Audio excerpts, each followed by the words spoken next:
नमस्कार दोस्तों। सोचिए अगर एक दिन आपके घर पर काम करने आई एक मासूम सी लड़की अचानक ही आप पर एक ऐसा आरोप लगा दे जिससे आपकी पूरी ज़िंदगी, आपका करियर, आपकी इज्जत एक पल में ही बर्बाद होने की कगार पर पहुंच जाए तो आप क्या करेंगे। आज की कहानी बिल्कुल ऐसी ही है। कहानी की शुरुआत होती है एक छोटे मोटे एक्टर मानव से। एक दिन उसके घर की घंटी बजती है, दरवाज़ा खुलता है, सामने एक अनीता नाम की सुंदर लड़की खड़ी होती है। वो बताती है कि शोभा आंटी बीमार है, अगले 10 दिनों तक वह घर के काम नहीं कर पाएंगी। मानो यह हैरान हो जाता है उसे देखकर और कहता है कि क्या तुम्हें शोभा आंटी ने भेजा है? और तब वो लड़की कहती है, हाँ, शोभा आंटी ने मुझे अपने बदले काम करने के लिए भेजा है। मानव बिना देर किए शोभा आंटी से फ़ोन पर बात करता है और उनकी बात पर भरोसा करके वह अनीता को घर के अंदर आने देता है। धीरे धीरे अनीता पूरे घर की जिम्मेदारियां संभाल लेती है। वह बेहद अच्छा खाना बनाती है, घर की साफ़ सफाई की शानदार तरीके से करती है।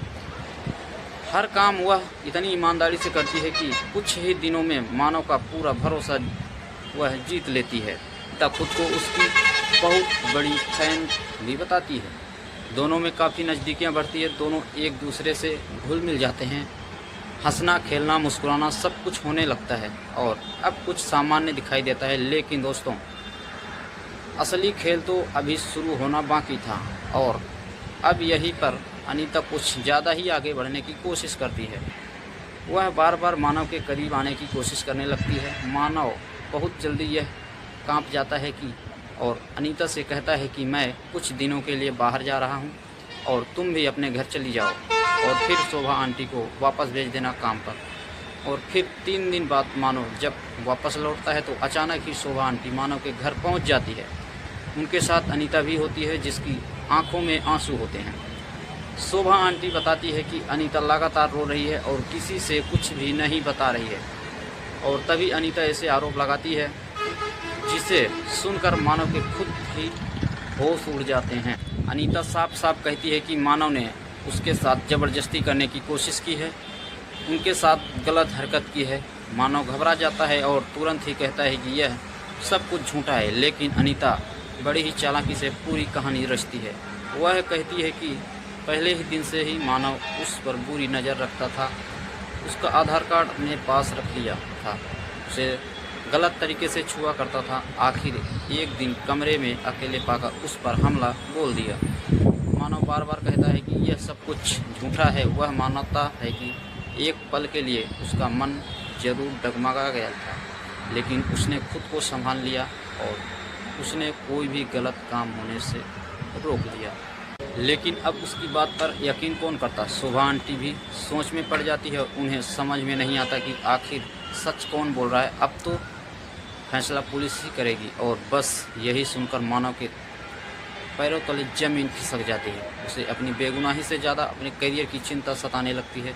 उसे डर होता है कि अगर यह खबर मीडिया तक पहुंच गई तो बिना कुछ साबित हुए उसका करियर पूरी तरह से चौपट हो जाएगा। और तभी उसका एक दोस्त उसे सलाह देता है कि हो सकता है कि यह पूरा मामला पैसों के लिए रचा गया हो।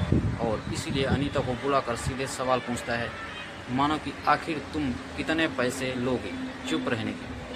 अनीता बिना एक पल गंवाए खुश हो जाती है और कहती है कि 50 लाख। यह सुनकर मानव के पैरों तले जमीन खिसक जाती है।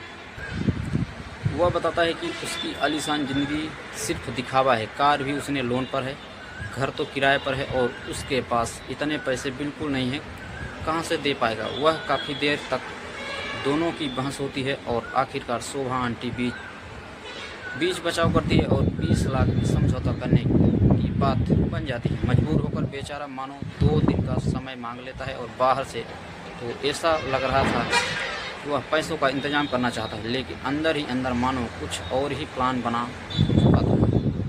2 दिन बाद अनीता को पूरे कॉन्फिडेंस के साथ पैसे लेने के लिए घर पर बुलाता है और फिर जो होता है दोस्तों, और उधर अनीता को लगता है कि उसकी सारी चाल पूरी तरह से कामयाब हो चुकी है। लेकिन तभी असली खेल शुरू होता है।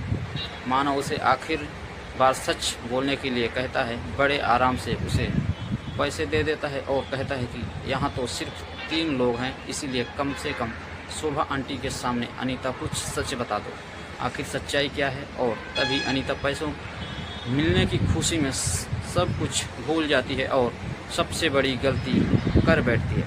वो मुस्कुराते हुए खुद ही कबूल कर लेती है कि मानव ने उसके साथ कोई गलत नहीं किया था। उसने खुद ही मानव को बहकाने की कोशिश की थी ताकि बाद में उस पर झूठा आरोप लगाकर मोटी रकम वसूल की जा सके। लेकिन जब मानव ने खुद को रोक लिया तो मैं उसे किस तरह से फंसाती और इसलिए मुझे यह झूठी कहानी बनानी पड़ी। इतना सुनते ही मानव तो मुस्कुराने लगता है और अनीता समझ नहीं पाती कि आखिर अब मानव क्यों मुस्कुरा रहा है। तभी मानव कहता है कि तुम्हारा पूरा कॉन्फिडेंस अब इसमें रिकॉर्ड हो चुका है। अब यह 2 दिन जो है मैंने तुमसे लिए थे ना, इन 2 दिनों में अपने घर में कैमरे में CCTV कैमरे की रिकॉर्डिंग का पूरा इंतजाम कर लिया था। अनीता की एक बात कबूलनामा कैमरे में कैद हो चुकी थी और अब अनीता के चेहरे पर रंग ही उड़ गया था। जो लड़की कुछ देर पहले 20 लाख मांग रही थी, धमकियां दे रही थी और हाथ जोड़ने के लिए मजबूर कर रही थी, अब वही लड़की अपना हाथ जोड़कर घुटनों के बल बैठकर माफ़ी मांग रही है। साफ कह देता है कि अगर उसने दोबारा किसी और बेगुनाह के साथ ऐसा खेल खेला ना, ऐसी कोशिश तो वह इस बार सीधे जेल जाएगी।